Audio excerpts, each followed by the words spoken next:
तो चलिए शुरू करते हैं। हेलो गाइज, मेरो नाम चाहिँ अशोक तामाङ हो। आज चाहिँ म चस्मा र ज्याकेट लाएर ब्लक म्याप ओपन गर्दैछु। Let's go. पहिला म ज्याकेट लाउँछु।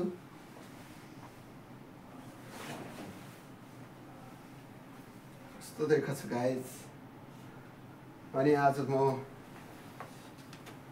यो हजुरहरूले देख्न सकिन्छ ब्लकर म्याप ब्लकरहरूले युज गर्ने। आज चाहिँ ओपन गरेर म टेस्टिङ गर्छु। आज चाहिँ यो ब्लकर म्याप हो। फर्स्ट चाहिँ यसको ओपन गर्छु।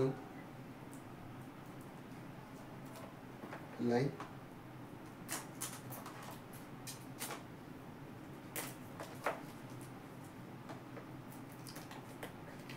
पुरा यसलाई च्यातेर यसलाई साइड गर्छु। त्यसपछि चाहिँ म यो ब्लकर म्याप ओपन गर्दैछु अनि यसको आज टेस्टिङ पनि गर्दैछु। हेर्नु होला है।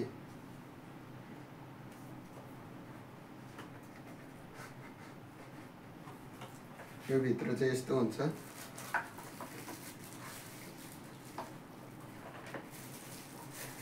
यो प्लास्टिक पनि रहेको छ। यो प्लास्टिकलाई म यहाँ राख्छु त्यो साइडमा। अनि त्यसपछि यो वान ब्ल्याक म्याप हो। यसलाई म ओपन गर्छु। तर यस्तो छ, हेर्नुहोस्। यसमा चाहिँ दुई प्रकारको छ यो ब्लकर म्याप। यो टाइप सी को लागि र यो आइफोनको लागि। यो दुइटै युज गर्न मिल्छ, आइफोन र टाइप सीमा। यो चाहिँ स्पिकर। यो स्पिकर चाहिँ यस्तोमा लगाएर बोलेपछि प्रश्न सुनिन्छ। त्यसको लागि टाढा टाढा बसेर गर्नु भिडियोहरू बनाउन सकिन्छ। यसको चार्ज गर्ने पनि यही छ। यसमा दुईटा छ ब्लकर म्यापमा। यसमा पावर ब्याट्री रेन्जहरू लेखेको हुन्छ। यसलाई अन गरेर हामीहरू भिडियो बनाउन सकिन्छ। Let's go. आज यसको चाहिँ टेस्टिङ गर्दैछु। हजुरहरू मेरो भिडियोलाई लाइक, कमेन्ट, सब्सक्राइब गर्न नभुल्नु होला। हस् त, धन्यवाद। A few moments later. Hello guys, आज चाहिँ हामी 4 जना घुम्न जाँदैछौँ। आज चाहिँ यहाँ क्याम्पबाट बाहिर निस्किँदै यस्तो गोर्खाली टोपीको साथ बाहिर घुम्न जाँदैछु। गाइज, आज चाहिँ म गुरुङ दाईसँग बाहिर घुम्दै जाँदैछु। यो चाहिँ सुमन गुरुङ पर्छ, मेरो दाई। गुरुङ दाई हो नि।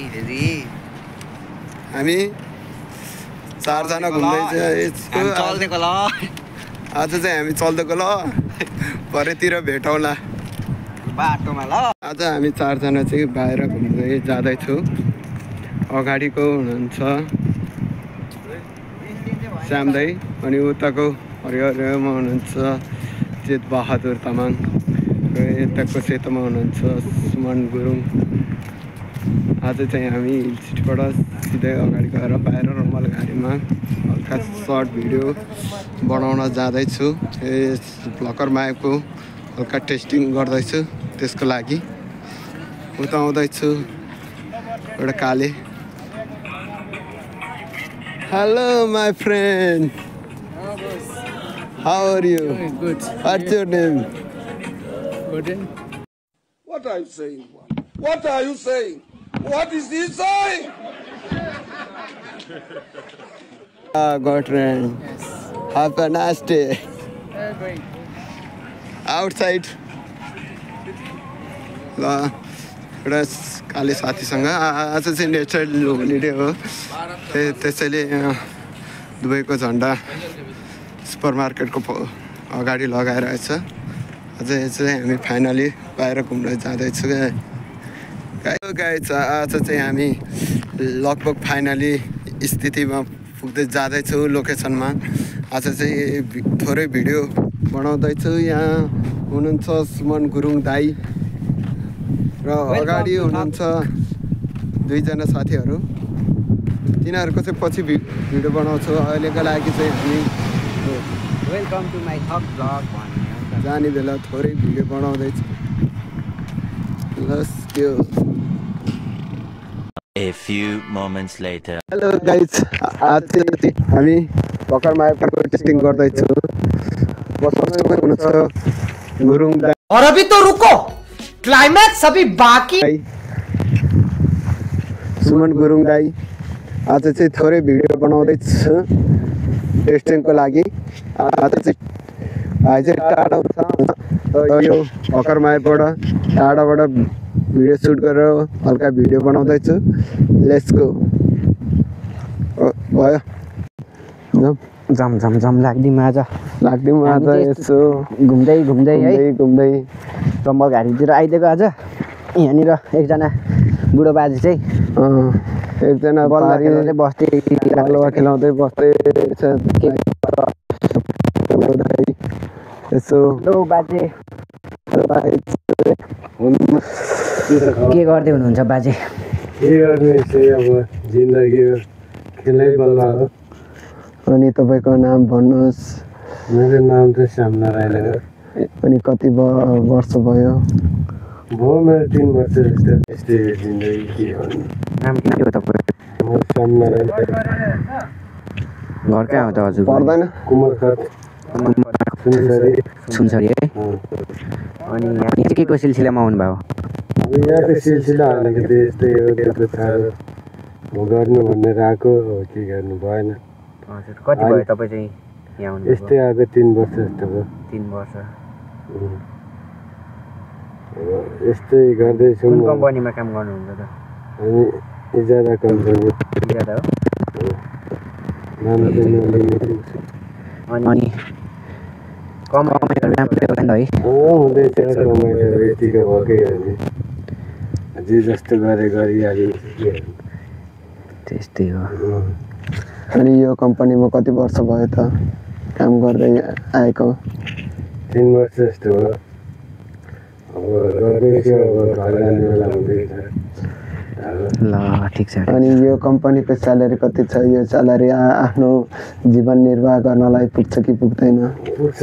गरिसम्म आफूले बचत खाता चाहिँ जानु पर्यो। त्यही हो। आफूले खाएर गयो भने त कहाँ बचत खाता हुन्छ? नेपालको कति हजारसम्म बचाउन सकिन्छ त? अब त्यो त आफूले भर पर्छ, अब कति हुन्छ के हुन्छ त्यसमा चाहिँ अलिक गाह्रो छ होइन।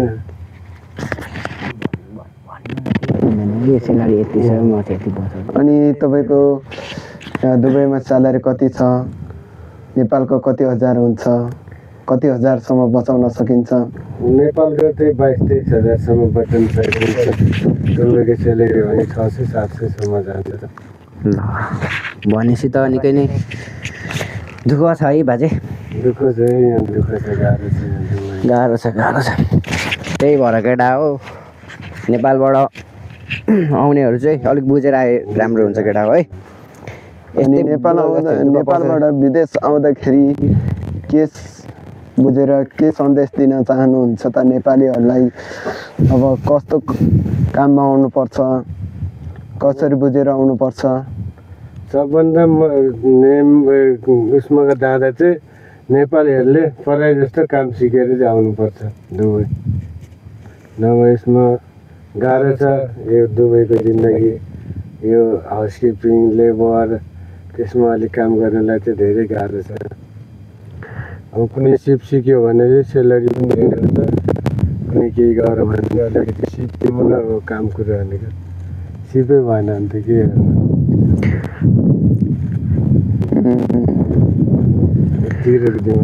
अनि के काम गर्नुहुन्छ तपाईँले चाहिँ?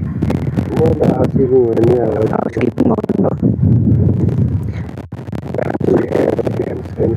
हाउसकिपिङ त्यही हो केटा हो। नेपालबाट आउँदाखेरि चाहिँ बुझेर हो। अनि तपाईँ 3 वर्ष काम गर्नुभयो भन्यो, अब घर जान लाग्यो भन्यो। अब यहाँ र कतिको प्रगति भएको छ? प्रगति त चाहिँ अब आफूले कमाएअनुसार घरमा चलिरहेछ अलिअलि प्रगति हुँदैछ के गरिन्छ प्रगति सबै बुझेर पनि साथी छैन ल A few moments later.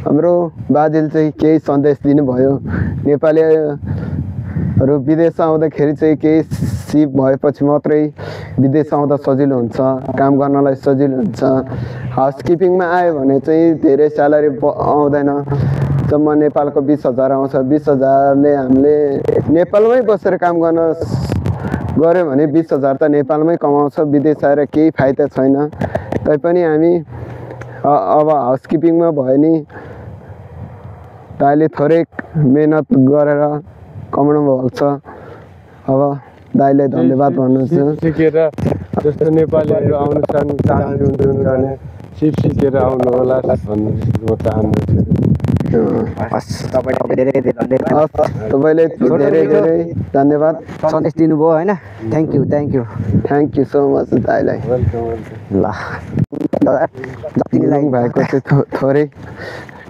त्यति टाढा हुनुहुन्छ गुरुङ दाई तैपनि उसको भोइस आइरहेको छ टेस्टिङ गर्दैछ दाइहरू म चाहिँ अब नेपाल गएर पर्सनल कुरो के गर्दै काम गर्ने प्लानमा छु भने मात्र बुढी गाइज अनि एउटा टक्क बड्डी खोल्ने हो होइन के कस्तो आउँछ चार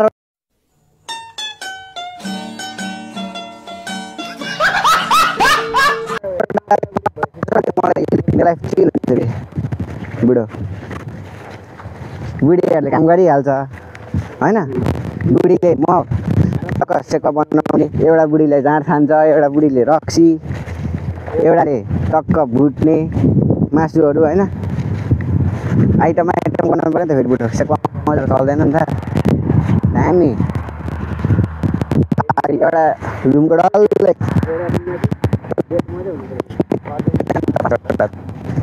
चार गयो भने त गर्छ नि बुढो म त ह्याट्रिक पनि